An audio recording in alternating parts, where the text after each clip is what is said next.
माँ बाप की इज्जत कर। और इसमें आपके स्पिरिचुअल पेरेंट्स भी आते हैं, आपने उनकी भी इज्जत करनी है, क्योंकि जो लोग खुदा के खातमों की इज्जत नहीं करते, बाइबल उसके मतलब बताती है खुदा उनसे खुश नहीं होता, क्योंकि वो आपकी तरबियत के लिए दिए गए हैं। वो स्पिरिचुअल आपके पेरेंट्स हैं, वो कलाम से आपको वो सारी चीज़ें बताते हैं जो खुदा पसंद करता है। आइए इस बात को देखते हैं। आज का पहला हवाला जो होगा इफ्सियों की कलीसिया के नाम खत, उसका 6वां बाब और उसकी पहली 3 आयात को खुदा के कलाम में से तलावत करेंगे। इफ्सियों 6वां बाब नए ऐतनामा में से मुकद्दस पौलुस रसूल की मार्फत लिखा गया खुदा का जिंदा कलाम। इफ्सियों 6वां बाब और उसकी पहली 3 आयात को पढ़ते हैं। ऐ फर्जंदों, खुदावंद में अपने माँ बाप के फर्मा बरदार रहो, क्योंकि ये वाजिब है। हम इस पहली आयत पर जरा रुकेंगे और इस पर गौर करेंगे। खुदा किन से मुखातिब है? जो फर्जंद हैं, जो बेटे और बेटियां हैं, जो इस बात का इकरार करते हैं कि ये मेरे पापा और मेरे मामा हैं। खुदा उनसे मुखातिब है। और जब हम इस हवाला पर, इस आयत पर गौर करते हैं तो बहुत खूबसूरत बात कही गई है, उस पर गौर करेंगे। खुदावंद में अपने माँ बाप के क्या रहो? फर्मा बरदार। जो खुदावंद में नहीं है वो कभी भी अपने माँ बाप की इज्जत नहीं करते। ये पहला हमारा पॉइंट होगा। क्या लिखा है?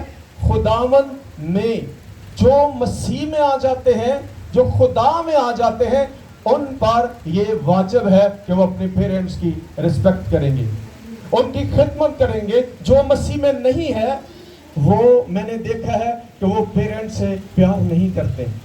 मैंने अपनी जिंदगी में इन बातों को देखा है कि वो अपने माँ बाप को घर से निकाल देते हैं। आज एंड जो होगा वो फिर इसका नतीजा बताएंगे बाइबल में से कि उनका हाल क्या होने वाला है, क्योंकि बाइबल जो है आपको रिजल्ट देती है, बाइबल आपको नतीजा बताती है। जब तक आपको किसी चीज का रिजल्ट का इल्म नहीं होगा, उसके नतीजे का पता नहीं होगा, आप फिर वो करते रहेंगे और आप कभी सुधरेंगे नहीं, कभी दुरुस्त नहीं होंगे। खुदा ने क्या कहा? जो जान गुनाह करेगी सो वो क्या करेगी? मरेगी, क्योंकि गुनाह की मजदूरी क्या है? मौत है। ये उसका रिजल्ट है, ये उसका नतीजा है। ये आज भी वही है, कल भी वही होगा, ये चेंज नहीं होगा। इसलिए हमें खुदा के कलाम की मुखालफत नहीं करनी। खुदा के कलाम की मुखालफत क्या है? ये गुनाह है, ये नाफरमानी है। खुदा इसको पसंद नहीं करता। जब खुदा ने कहा कि ये तुम पर क्या है? वाजिब है। आमीन। क्या लिखा है जी? वाजिब का क्या मतलब है? लाजिम है, जरूरी है। हम इसको डिनाई नहीं कर सकते। हम सम टाइम अपनी मर्जी से जीना चाहते हैं और ये एक सबसे बड़ी गलत सोच है। हमें पेरेंट्स के डिपेंड होकर ही रहना होगा, क्योंकि वो हमें पैदा करते हैं, वो हमें उंगली पकड़कर चलना सिखाते हैं। अगर आज आप किसी म्यार पर हैं, किसी मकाम पर हैं, तो ये उनकी मोहब्बत है, ये उनकी खिदमत है, ये उनकी मेहनत है, ये उनकी वफादारी है कि आपने कितना उन्हें दुख भी दिया तो भी वो अपने उस मकसद को जो खुदा ने उन्हें दिया है उस पर वो डटे रहे। आमीन। हटे नहीं है, और उसका अजर और उसका फल आप खा रहे हैं। तो मैं चाहता हूं कि ना सिर्फ हम उस अजर का फल खाएं, बल्कि उस अजर और उस फल का हक पहले उनका बनता है। आमीन। जब आपकी सैलरी आती है तो सबसे पहले अपने माँ बाप के हैंड ओवर करें, उनसे कहें ये आप लें, इस पर बरकत दें, जो आपकी जरूरत है वो आप ले लें। मैंने देखा है कि हम क्या करते हैं, हम माँ बाप को समझते इन्होंने अकल को नहीं, उस सैलरी अपने को रख देने। सारी जिंदगी उन्होंने आपको अकल दी तो हुण की उन्होंने अकल मर गई?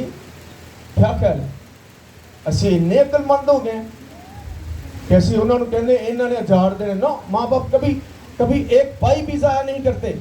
वो एक एक रुपया, मैं खुद भी एक बाप हूं, वो एक एक रुपया जमा करते हैं, वो अपना खून पसीना बहाते हैं। वो बीमार भी हो तो मेडिसिन खा के चले जाते हैं, क्योंकि उनके ऊपर आपकी जिम्मेदारियां हैं। वो आपको भूखा प्यासा नंगा नहीं देख सकते।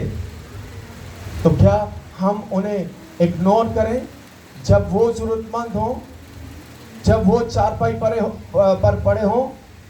एक माँ बाप पूरी फैमिली पर वो बोझ बन जाते हैं, जबकि वो अकेले पूरी फैमिली का बोझ उठाते हैं। आमीन। तो ये क्यों हुआ? ये तब हुआ जब वो मसीह में नहीं है। जब वो खुदा में नहीं है तो उनके लिए माँ बाप बोझ बन जाते हैं। जब आप खुदा में हैं तो फिर आपके लिए वो बोझ नहीं है। आज वो चारपाई पर पड़ जाते हैं तो वो परेशान रहते हैं, क्योंकि उन्होंने सारी उम्र अपने हाथों से खर्च की है। अब वो आपके मुताज हो जाते हैं, इसलिए उनकी मदद करें, क्योंकि ये खुदा का कलाम हमें बताता है। तो क्या लिखा है?